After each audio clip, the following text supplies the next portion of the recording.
the perspective of Mrs. Lochbihler would be most interesting. So you have the floor.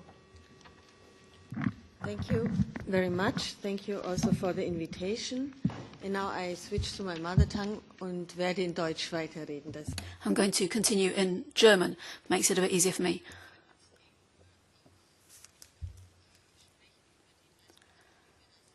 I can only tell you about the perspective from a human rights policy side.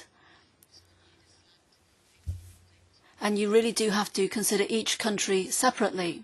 What has the EU done in the past and what can it do now in order to encourage democratization and the protection of human rights? And there I can just pick up on a few examples. Yesterday, for example, the Yemeni representative, one of the 3 Nobel Peace Prize winners, was here in the Parliament, and she said quite clearly that it is important to watch how the transformation continues in the Yemen. It's very important for international fora, including the European Parliament, to take an interest and to ensure that there is no impunity for those who are responsible for the military or political leadership in the transformation process where there have been infringements of human rights. She also said that it's very important to focus on the universal nature of human rights. People often say, oh, well, it's Western values and you can't impose Western values on those countries, but that's the wrong approach. And sadly, it's often repeated here. Human rights have taken a particular form in Europe, but the fight for human rights is something which has been led in every region of the world. And for those reasons, it's important to be aware that as we see constitutions and legislation emerging in other countries, equality before the law, for example, is a very important principle, and that must be included in constitutions. Women's rights must be protected and promoted. Here, I think we can turn back not only to the 1948 Declaration on Human Rights, but also the World Human Rights Conference.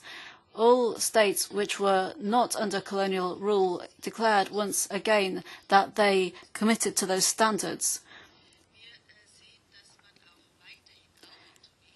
In Tunisia, we are also seeing developments towards democratic structures which are very positive. The EU continues to need to support a critical civil society. It's been difficult in the past because many active civil society representatives went into politics and founded political parties. But that shouldn't prevent us from encouraging and supporting civil society in the future. Last week, on the invitation of President Buzek, we had a day-long conference with former Sakharov Prize winners, so people who had been awarded for their efforts in favour of freedom of opinion. But we also had experts from Syria, from Egypt, and from Tunisia. And they agreed on one thing. They said that we do need to have politics guided by principles, but we also need to be patient.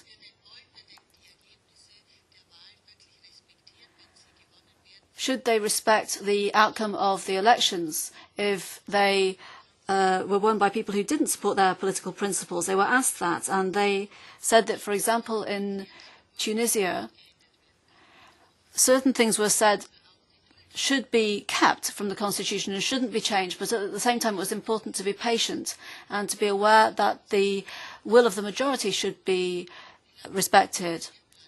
And then somebody put a question to a Spanish colleague saying, how long did it take after Franco left for a degree of normality to be established? And regardless of political groups, the answer that came back was, well, about 10 years. So you have to bear that in mind and not presume that everything can be steered from the outside. Now, unlike me, you have a great deal of experience. This is my first legislative period in the Parliament. But we did have a look at the instruments we have at our disposal. For example, the instrument for promoting democracy and human rights. And it's a useful instrument. It's something that we must continue to support. It's been given some more funding. But we've seen that perhaps we need an instrument which is more flexible and can be used more swiftly when we do see such dramatic changes. And there's an ongoing debate in the Parliament about perhaps having our own endowment for democracy fund. However, we haven't gone very far on that. First of all, there was agreement on the idea that it would be helpful to have something, but we don't know what kind of form it might take.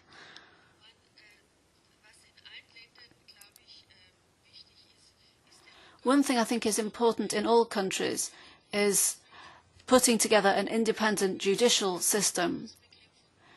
It's important in terms of addressing corruption in the authorities, in the economy, and in the markets which may be emerging.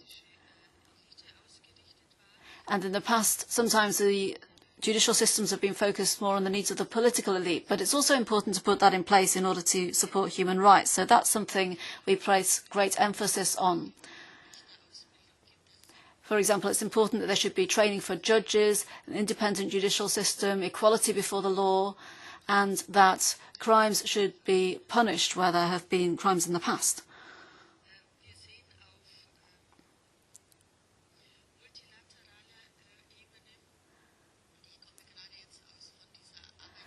At a multilateral level, I've just come from the UN-EU working group. We had 2 days of consultations in New York. I came back yesterday. The changes as a result of the Arab Spring were a central topic there. We were talking about how the EU can have an impact in the Security Council and the General Assembly when important foreign policy decisions are being taken.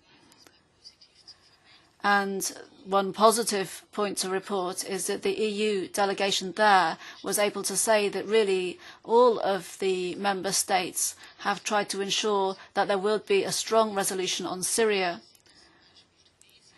and that they're trying to ensure that representatives from Tunisia, from Egypt, don't always just work as a bloc, and that we have a more nuanced approach into what we can support. That was positive. At the same time, there is an internal problem in the EU, apparently.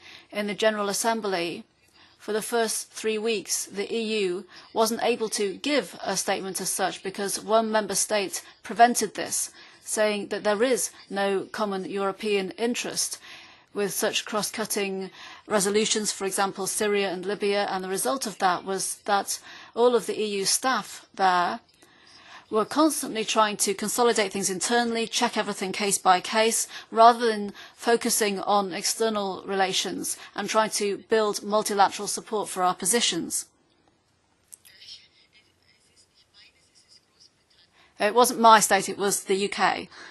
And you have to be clear that this is a step backwards because last year we did nothing other than try to ensure that the status of the EU in the UN would be strengthened by ensuring that increasingly we could talk together.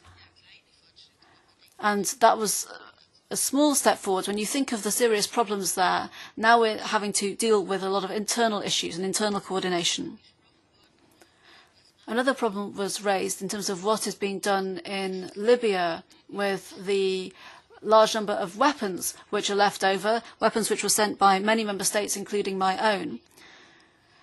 We had talks with Ian Martin, the Libya coordinator. There's a real problem there. Also the impact on sub-Saharan Africa and neighbouring countries. There's a threat of weapons trade and so on. You mentioned the border between Morocco and Algeria. We had a small meeting with Christopher Ross, the West Sahara